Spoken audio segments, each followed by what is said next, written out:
Los conferenciantes son don Antonio Herrero, director de Big Data e Inteligencia Artificial del Grupo Quirón Salud, y Carlos Piqueras. ¿Estáis ahí conectados?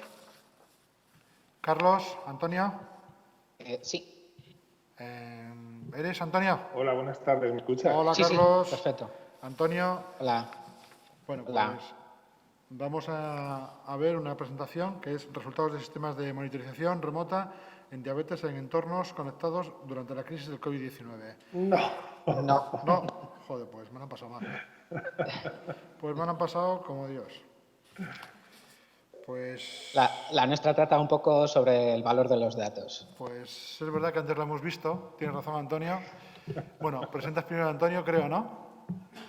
No, primero Carlos, pues nada. pero no sé si vais a poner vosotros la presentación desde ahí, Juan Antonio si está es por ahí. posible. ¿El técnico anda por aquí, en la sala? ¿Puedes presentarla, por favor? Vamos a hacer Sí, una presentación desde aquí, inicialmente, vosotros. que la tenemos que presentar Interesaba que nosotros la publicarais vosotros para que el por vídeo el... se pueda escuchar. Entonces, ahora se la presentamos y le cedemos el control a Antonio, o a Carlos, mejor dicho, perdón.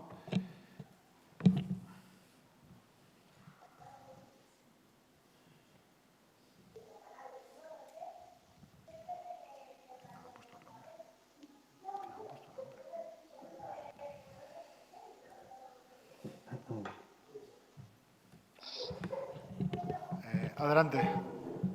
¿No? Un segundito, por favor.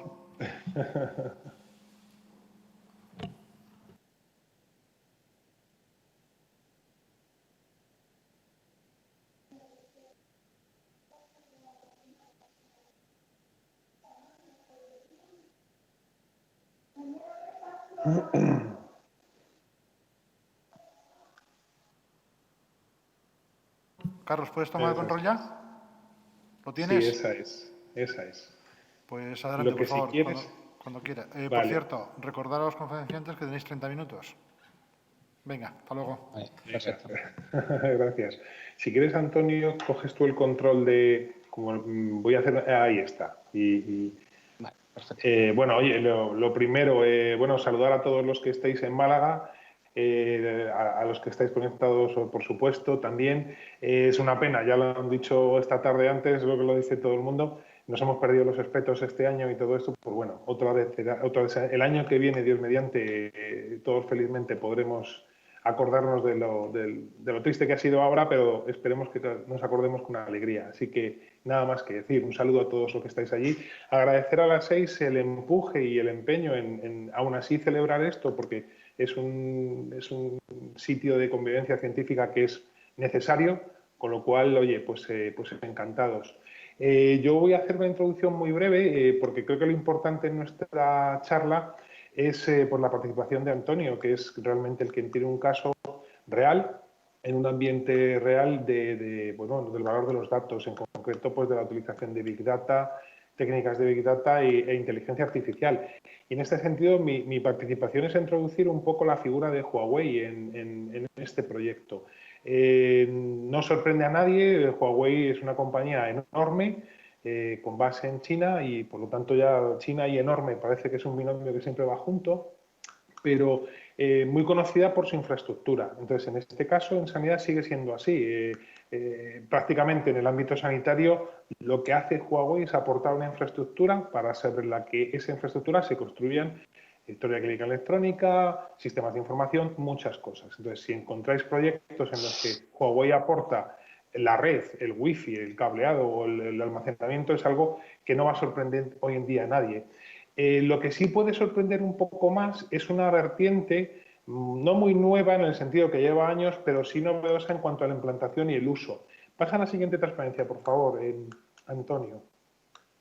Que es básicamente la infraestructura que, además de este hardware pues, conocido y utilizado en muchos sitios de la sanidad española, tiene toda una arquitectura dedicada al análisis de datos, dedicada a las técnicas de Big Data y a la inteligencia artificial. En las ponencias anteriores ha comentado, de hecho, pues es muy complementario lo que comentaba Julio del Valle, es decir, han hablado de una parte fundamental, importantísima de los servicios necesarios, de la profesionalización de las personas que se dedican a ello y en el fondo, pues debe ir sobre una arquitectura, sobre una plataforma que soporte toda esa ciencia, que soporte todos esos procesos.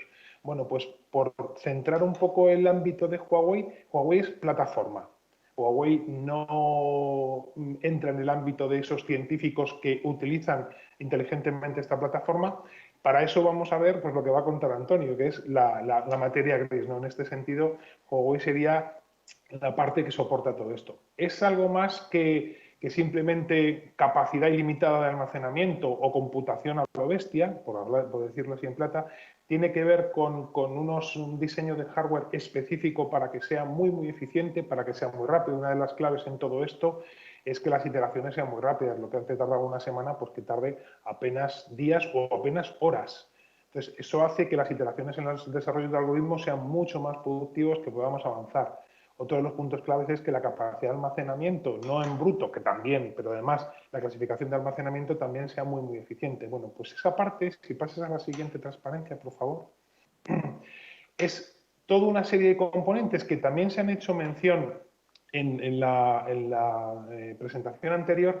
Bueno, pues hay toda una suite de componentes necesarios para trabajar en estas nuevas técnicas de análisis de datos masivos, Big Data, y el enlace con inteligencia artificial, y Huawei tiene todo en así, desarrollada, lista y que está en uso. Entonces, obviamente no voy a entrar a detallar las cajitas y demás, no es objetivo de esto, pero sí como algo diferencial, es decir, bueno, casi todo el mundo sabe que existen teléfonos Huawei, por supuesto, que existen almacenamiento, que tienen redes, que tienen APIs, que tienen Wi-Fi, muy bien, pero esta parte quizás sea más novedosa y más sorprendente. Y lo mejor, lo más importante, y hasta aquí llego, que está en uso y ya en una institución sanitaria referente en España, como es el Grupo Quirón, y de la cual nos van a comentar usos concretos. Y bueno, y ya en función de la imaginación aquí al poder, las aplicaciones del uso de análisis de los datos en salud con estas nuevas técnicas prácticamente son limitadas. Entonces, como pequeña introducción, sirva este comentario y a partir de aquí pues yo le cedo la palabra a Antonio Herrero, que seguro que nos va a gustar a todos mucho lo que cuenta. Antonio, cuando quieras tú. Gracias, Carlos. Unirme simplemente a las palabras de agradecimiento de Carlos a la organización de la 6 y darnos la oportunidad hoy de compartir los dos proyectos en los que estamos trabajando y que tenemos ya montados en entornos de real. No solo son estos dos proyectos, sino que estamos organizando alguno más, pero por el tiempo y demás os vamos a presentar tan solo dos.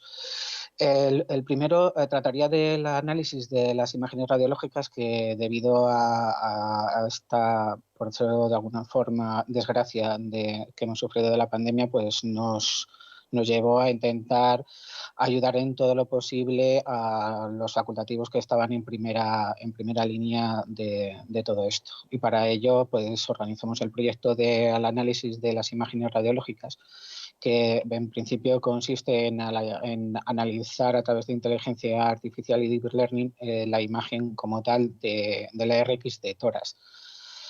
En este caso, con varios objetivos, unos cuantitativos, que era reducir el tiempo de diagnóstico y poder aumentar el informado de este tipo de pruebas, y otros cualitativos, que era ayudar a los profesionales en el informado de placas y ayudar también en el diagnóstico. Esto no debe de utilizarse de momento como fines diagnósticos, pero sí a la ayuda del diagnóstico. Es decir, si tenían que informar 200, 300 toras al día, pues poder centrarse en aquellos en los que la máquina había detectado alguna anomalía.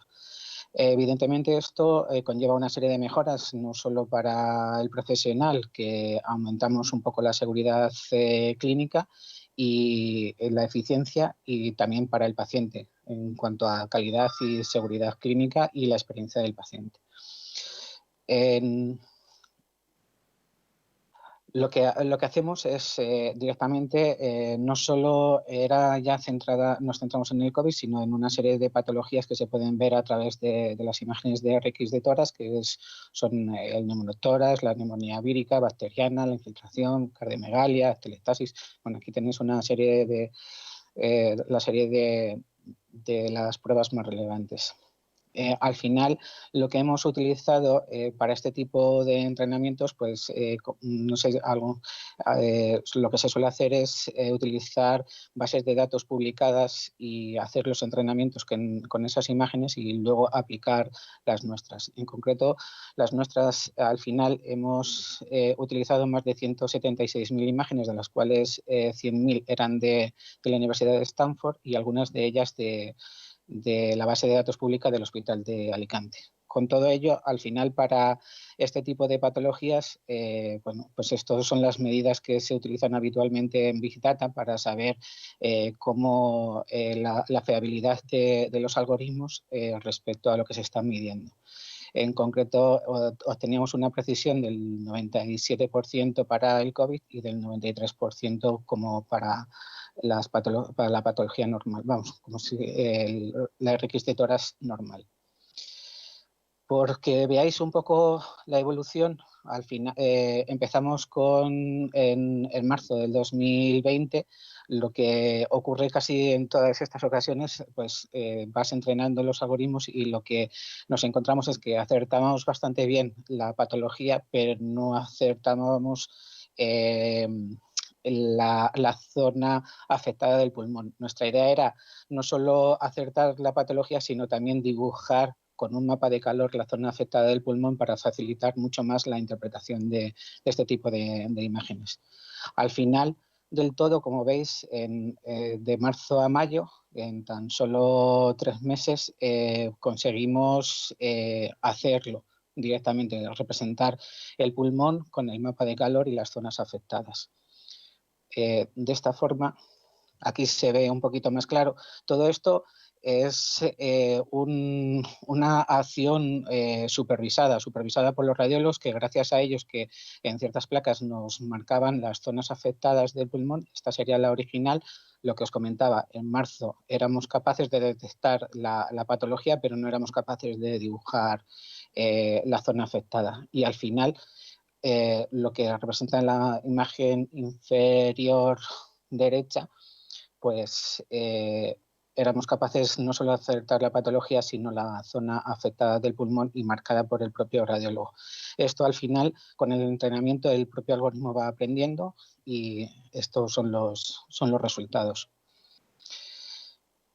Luego fuimos un poquito más allá con la ayuda de los radiólogos, pues en enfermedades como la neumonía o el COVID se hace una estratificación para ver, que consiste en dividir el pulmón en 8 partes y ver cuántas partes están afectadas. De esta forma, no solo tendríamos la zona afectada del pulmón, sino cuántas de las 8 partes estaban afectadas, con la finalidad de no solo sacar el porcentaje de la patología que estábamos investigando, sino también un score de la gravedad del paciente, para facilitar lo máximo posible la interpretación de la imagen, ya no solo por los radiólogos, sino por cualquier otro facultativo. Todo esto al final también está integrando en nuestro PAS, con lo cual son minutos desde que sube la imagen original, nosotros subimos otra igual a la original, pero con este mapa de calor, esta división, el porcentaje de la patología y el score en caso de que sea COVID-19. ¿Vale? Este sería uno de los proyectos que tenemos en marcha. A continuación os voy a contar otro, que este lleva más tiempo, pero que nos parecía interesante. Es los protocolos de derivación de atención primaria. En los hospitales públicos que tenemos en Madrid, la primaria es independiente de la especializada, o sea, no está gobernada de la misma forma. Y lo que pretendíamos era, tiene 2 componentes, uno interno y otro externo. En este caso, el interno. ¿Qué hicimos? Lo que nos proponíamos era ver en función de las patologías que ya teníamos identificadas de los pacientes, qué tipos de pruebas se habían pedido a los pacientes de estas patologías. Hacer una retrospectiva de todo lo pedido y analizarlo, y con el fin de estandarizar los procesos con los motivos de las asistenciales y las pruebas asociadas a esas patologías. Todo esto también con el convencimiento de los facultativos, estándares clínicos y demás. Lo que pretendíamos era estandarizar los motivos y las pruebas que se iban a relacionar con esos motivos. Esto era el componente interno, pero tiene otro componente, que es el externo o la derivación por parte de primaria. Resumido en pocas palabras, nosotros cuando tenemos un problema acudimos a nuestro médico de atención primaria. Él hace una pequeña, si no es capaz de resolver nuestro problema, hace una pequeña derivación a la especializada, indicando en el parte de interconsulta lo que nos ocurre o lo que él sospecha que le ocurre al paciente. Con suerte obtenemos una visita a la especializada en muy poquito tiempo, pero cuando llegamos al especialista le tenemos que contar nuestro mismo problema para que él decida las pruebas que nos tiene que pedir y hacernos las pruebas y luego de venir a una consulta sucesiva para darnos los resultados. Pues bueno, nosotros ya teniendo el análisis previo internamente, lo que hicimos ese parte de interconsulta, descargarlo, interpretarlo en lenguaje natural, sacar códigos de patologías y demás, identificarlos con los protocolos internos que teníamos nosotros y en función de esos protocolos asociarle las pruebas que debería llevar el paciente. De esta forma, lo que conseguimos es que el paciente ya va a venir a la primera consulta con las pruebas que necesitaría para su problema. Y lo que hacemos es que directamente el facultativo en esa visita puede tomar una decisión sobre cómo abordar la patología del paciente. Representado de esta forma, nosotros tenemos una aplicación del SKY, que es de la Comunidad de Madrid, descargamos los protocolos, hacemos la interpretación del lenguaje natural y con la validación facultativa, ese lenguaje natural lo transformamos en protocolos. Se lo pasamos a los facultativos, nos validan lo que ellos hubieran pedido para ese paciente en función de lo que ha puesto en el parte de interconsulta y macheamos. Ha sido un trabajo bastante arduo, es un trabajo supervisado continuamente porque se van acoplando nuevas patologías, nuevas formas de expresar lo que le pasa al paciente, y esto al final se transforma en una serie de diccionarios. También lo que contempla en este caso es que si el paciente, dentro de las pruebas que están asociadas a esos protocolos, el paciente ya tiene alguna prueba realizada por cualquier otra circunstancia de visita a algún otro especialista y demás, pues al final no la pide, con el ahorro que también conlleva este tipo de actuaciones. Esto es visto desde otro punto de vista un poco más técnico. Tenemos el registro DAP, hacemos un filtrado y la normalización de los términos, detectamos los antecedentes de los pacientes, que directamente también hay que tenerlos en cuenta, detectamos las negaciones, que muchas veces en nuestro lenguaje utilizamos las negaciones para afirmar. Hacemos el macheo de diccionarios, que esto es lo que nos ha llevado también bastante más tiempo, las diferentes formas de expresar un mismo diagnóstico, las faltas de ortografía, por decirlo de alguna forma. Todo eso lo hemos ido contemplando como en pequeños diccionarios y al final lo que conseguimos también es una pequeña codificación en CIE-9 de esa consulta externa. Y para que también, por llevarlo un poco más a término, pues os vamos a presentar una pequeña impresión de un paciente y varios facultativos que ya están utilizando esta metodología y que además hemos conseguido introducir el término Big Data dentro de dentro de nuestros hospitales. Me gustaría que vierais el vídeo.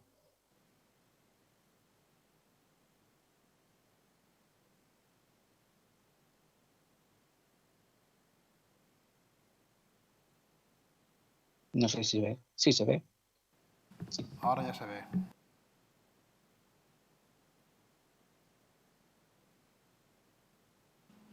Juan Antonio, igual hay que darle al play.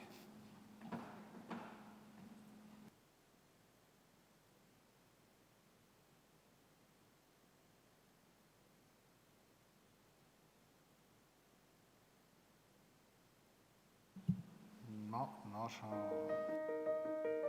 Antes, el conseguir llegar al especialista era un proceso un poco largo. Cuando un médico de primaria introduce los datos del paciente que va a referir a un especialista, el algoritmo ya reconoce qué pruebas necesita y de esta manera se le avisa al paciente para que se lo realice, para que cuando llegue al especialista ya disponga de toda esta información. Entonces ya cuando llego al especialista ya es con todas las pruebas diagnósticas y enseguida me da el resultado, con lo cual primero te ahorras tiempo y luego también te quitas un poquito ahí de nervios de No sé si se ha de no podido saber oír. si estás bien o no. Los beneficios del Big Data para el paciente es que él va a recibir una atención mucho más rápida, temprana y mucho más dirigida. No sé si se ha podido oír el vídeo. Antonio, se estaba viendo bien. No sé si lo has interrumpido. Ah, perdón. Nada, vuelve a darle, tranquilo. Ya te avisamos cuando acabe. Perdonad.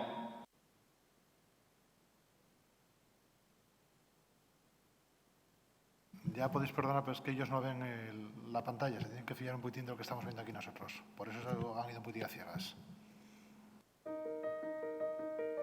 Antes, el conseguir llegar al especialista era un proceso un poco largo. Cuando un médico de primaria introduce los datos del paciente que va a referir a un especialista, el algoritmo ya reconoce qué pruebas necesita y de esta manera se le avisa al paciente para que se lo realice, para que cuando llegue al especialista ya disponga de toda esta información. Entonces ya cuando llego al especialista ya es con todas las pruebas diagnósticas y enseguida me da el resultado, con lo cual primero te ahorras tiempo y luego también te quitas un poquito ahí de nervios de no saber si estás bien o no. Los beneficios del Big Data para el paciente es que él va a recibir una atención mucho más rápida, temprana y mucho más dirigida a su enfermedad. Los beneficios para el médico son también enormes porque no demoras los procedimientos y tienes toda la información compilada de una manera eficaz. Antonio, ya puedes seguir, por favor. Gracias. Todo esto, como ha explicado Carlos, al final está desarrollado sobre una plataforma de Huawei que aquí la intención de esta slide es poner un poco más en profundidad la que habéis visto al principio. Son todos los componentes y herramientas de la que consta la plataforma. La ventaja de esta plataforma es que lleva embebido casi todas las herramientas más conocidas dentro del mundo de Big Data. Son open source, la mayoría de ellas. Algunas tienen algún pequeño desarrollo por parte de Huawei y otras propietarias, pero la ventaja es que casi al 90% es open source, con lo cual da bastante también garantía de si algún día necesitamos alguna otra cosa, podemos acudir a la comunidad para actualizar lo que necesitemos.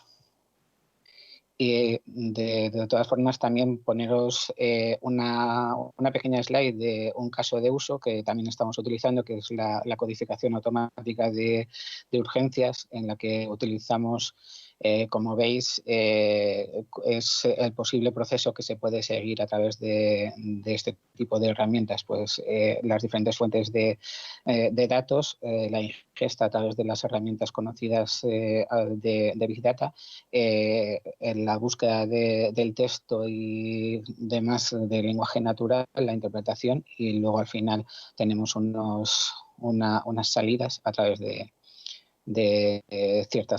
otras herramientas también bastante conocidas. Y como último, simplemente presentar la compatibilidad de la plataforma con todas las herramientas que podáis conocer actualmente.